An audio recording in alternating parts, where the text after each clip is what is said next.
সবাইকে দুটো ভাগ করা, এতটা ক্লিয়ার হচ্ছে তো?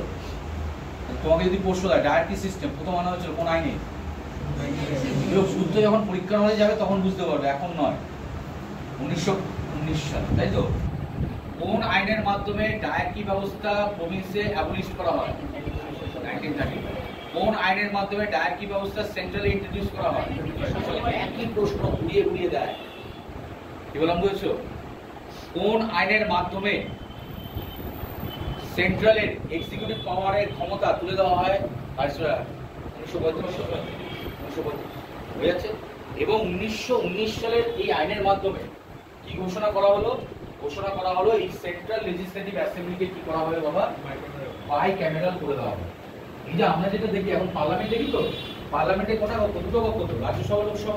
তাহলে এই যে বাই ক্যামেরাল যে কনসেপ্ট, এটা আনা হয়েছিল কবে? 1919 সালে।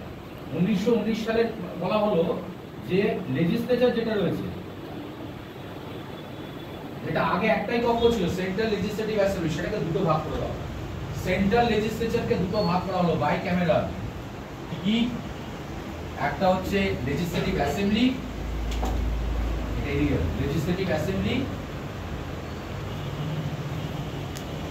লেজিসলেটিভ অ্যাসেম্বলি আর কাউন্সিল অফ স্টেট। আমার কথাটা বুঝলেন?